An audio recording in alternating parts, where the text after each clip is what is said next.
Okay, pretty excited. Going to get the top link, the hydraulic top link built, and just picked this up at my local tractor shop. And this was used. It hadn't been used very long. Apparently the guy that used it broke it pretty quickly, and so basically just the shaft is a little bit shorter right here. I think I can get away with that. So I got it for half price. So I am excited about that. We're gonna put these fittings right here. Gonna put these on the hoses as well, and these on the other ends for the quick connects. And then get this screwed on here where it will catch some threads. And then we'll go mount it up and see how it works. My only issue is these are Cat 2 holes, and I have Cat 1 pins, and I don't think I have any Cat 2 adapters anywhere, so I'm gonna have to get some tomorrow. Okay.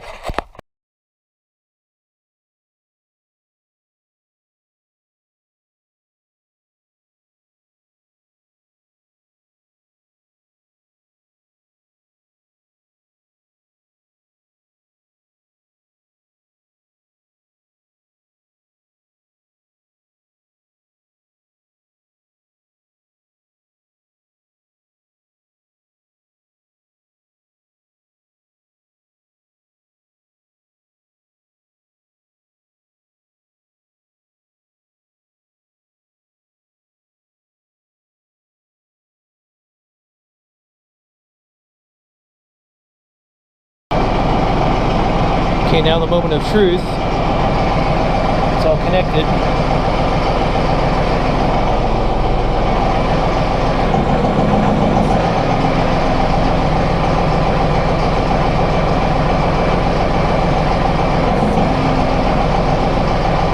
Okay, that's good.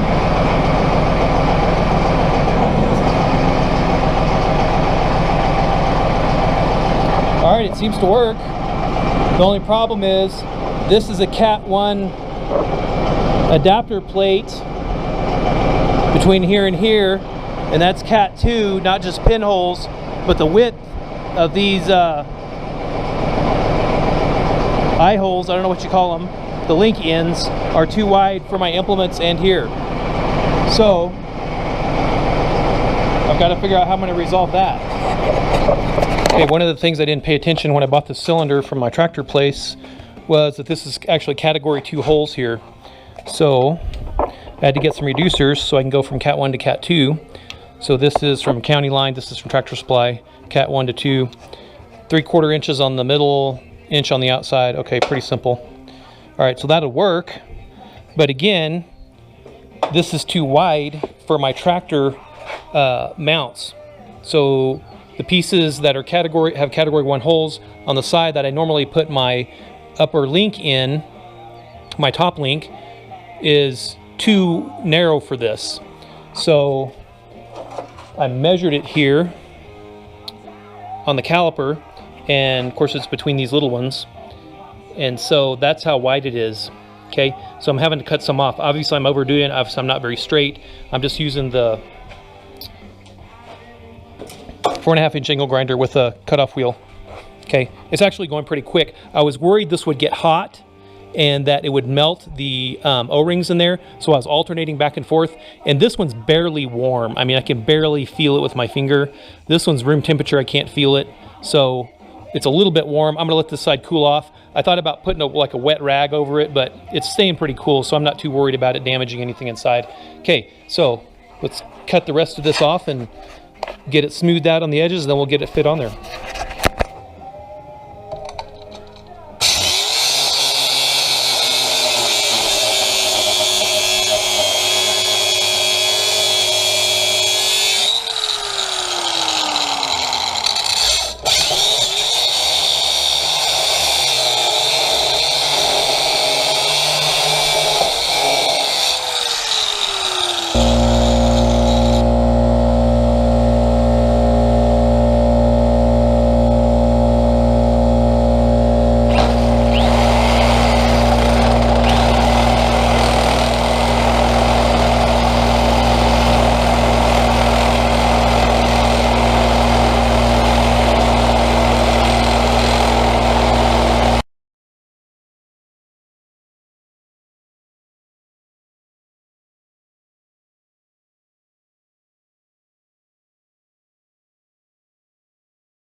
Okay.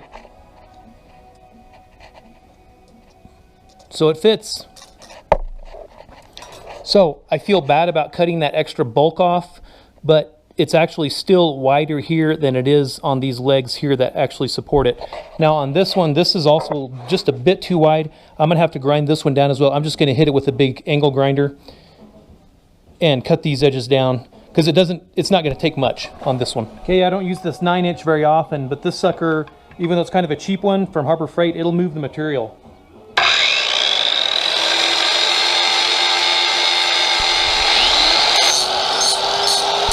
We'll just clean up the outer edges, round them out a little bit with the angle grinder. This carbide burr, expensive, like 20 bucks for one of these. I've had this for a few years though, and I've used it to shave off tons of metal. And it is super, you can see it's chipped in a few places, but it still works good.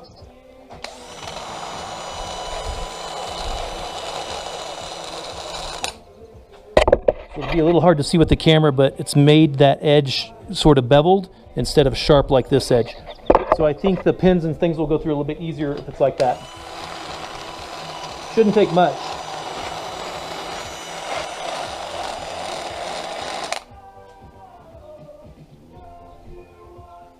Yep.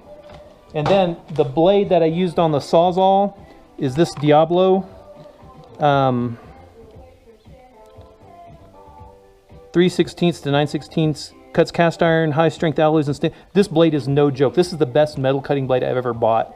It was 10 bucks for two. This is they're normally like 8 or 10 bucks for one, and they are so worth it. I watched a video of guys cutting steel pipe with this, and it was crazy how fast it cut through it. So I have a couple of these on hand. The one I used to cut this was pretty worn out. I've used the heck out of it, and it's pretty worn, but it still cuts some, as you can see. And but a brand new one is like super aggressive and cuts really, really well.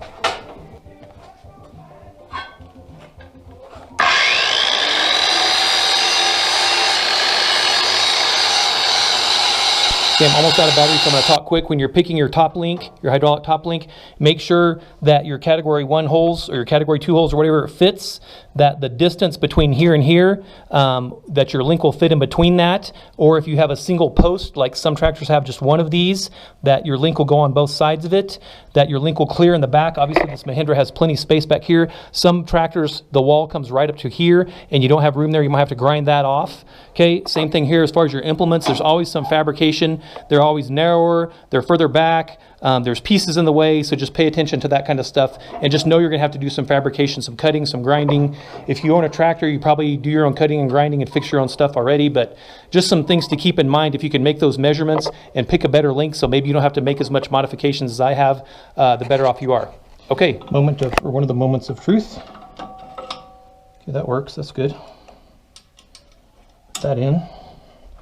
This I'm going to have to obviously extend to get that to line up. So got the Cat 1 to Cat 2 adapter there, and that seems to work. It's a fairly good fit. So I got these hoses longer. This is actually the only size my tractor shop had at the time, and I thought, well, they're going to be too long for this, but if I do end up putting this link into a dumping box, into a rear bucket, a 3-point bucket, then I'm going to use this to elevate the bucket, to tilt the bucket this way or this way. So this will actually go down here and it'll be a lot further away. So these are 5 feet, so they're obviously too long for this right now, and could cause problems, but I'm going to have to be careful here.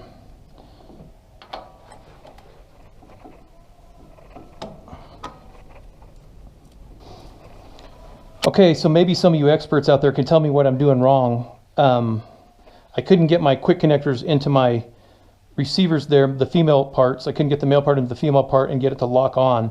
So my thought was there was too much hydraulic pressure built up in the system right here. So I started the tractor, I hooked it up, I tried reversing it, tried putting it forward. I was able to connect one of them, but the other one I couldn't connect at all. So that didn't help at all.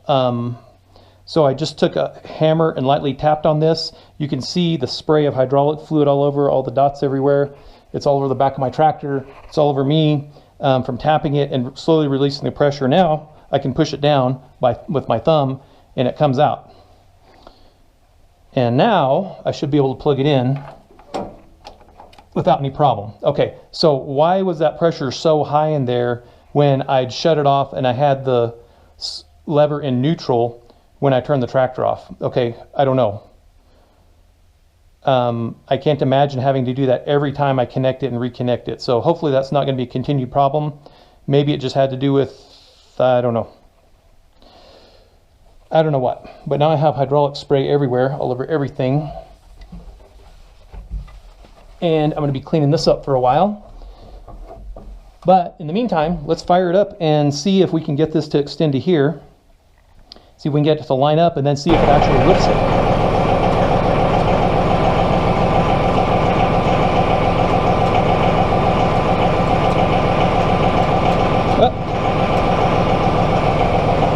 See how close that is.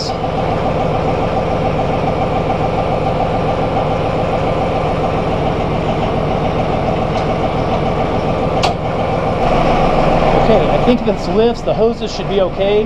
It doesn't look like they'll get pinched anywhere.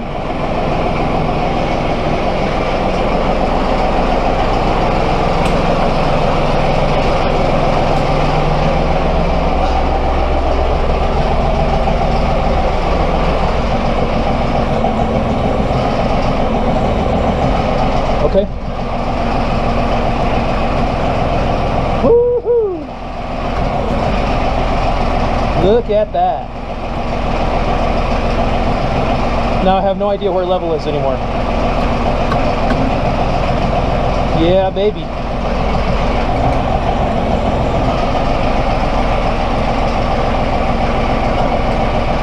Nice. Okay, I'm going to be here for a few minutes just doing this.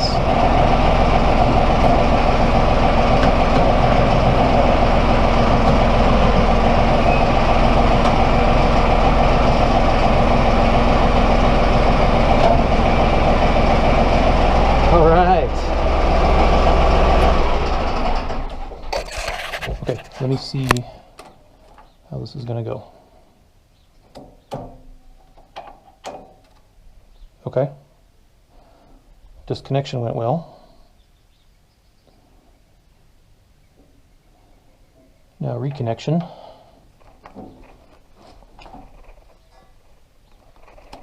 Okay. And I'm going to bring this one